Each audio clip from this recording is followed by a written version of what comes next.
Guys, how are you doing? So, what is Startup India scheme? Startup India scheme was launched on 16 Jan 2016. 2016 में आई थी. क्यों आई थी? Basically it has several programs और जिसका objective क्या है? Supporting entrepreneurs, building a robust startup ecosystem and transforming India into country of a job creator instead of job seekers, है ना. तो मतलब इसमें क्या है? बेसिकली लोगों को सपोर्टिव पॉलिसी एनवायरनमेंट दिया जाता है, टैक्स एग्जेम्पशन दिया जाता है, फाइनेंशियल सपोर्ट दी जाती है, रेगुलेटरी ईजिंग होती है. और इसको कौन कोऑर्डिनेट करता है? DPIIT. What is DPIIT? The department for promotion of industry and internal trade. This is today the part of the newspaper headlines. Basically headlines ही कहेंगे इसको. और इसमें एक डेटा दे रखा है बहुत बढ़िया सा, and let me discuss this data with you. Now, how a startup India scheme is doing basically. अगर आप देखेंगे startup India scheme, आपके सामने ग्राफ है. तो जो सबसे पहले आपके सामने ये वाला ग्राफ है, ये बताता है the growth of number of DPIIT recognise startup between 2016 and 2025.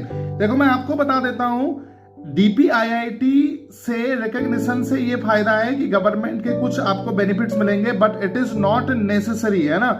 ये कोई कंडीशन नहीं है एंटरप्रेन्योरशिप की कि आप DPIIT से रिकॉग्नाइज्ड हो. 2016 में अगर आप देखोगे मात्र 3%, एक्चुअली अगर मैं नंबर्स बताऊं तो ओनली 288 स्टार्टअप ने अप्लाई किया था रिकॉग्निशन के लिए.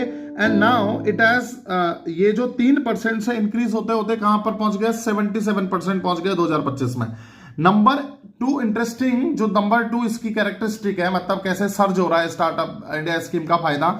जो अगर आप देखेंगे 2016 में टीयर 1 सिटी, ये वाला कलर है, टीयर 2 के लिए दिस वन, एंड टीयर 3 के लिए.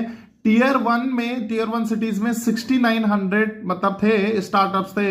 टीयर 3 सिटी के केवल 1600 थे. 2025 में बढ़कर अगर आप देखोगे 26,100 26,100 startups alone from tier 3 cities, है ना. तो अगर आप ये ग्रोथ देखोगे तो 18% से 71% हुई है.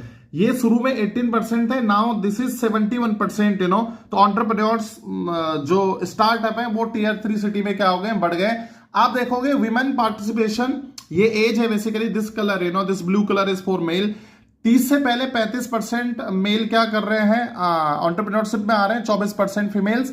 31 to 40 की एज में 35% इंक्रीमेंट हुआ है किसमें? फीमेल पार्टिसिपेशन में. और इस तरह से अगर आप CAGR की बात करोगे, CAGR क्या है? Basically the compound annual growth. Women entrepreneurs के लिए 20% इंक्रीज हुई है, 20% हुई है, जबकि मेल की केवल कितनी है? 14% है. ऑलराइट. एंड फाइनली अगर आप देखोगे जो स्टार्टअप्स हैं इंडिया में, नंबर ऑफ स्टार्टअप है 2025 में ये हो चुके हैं, है ना. तो फंडेड स्टार्टअप, नॉट फंडेड. तो नॉट फंडेड की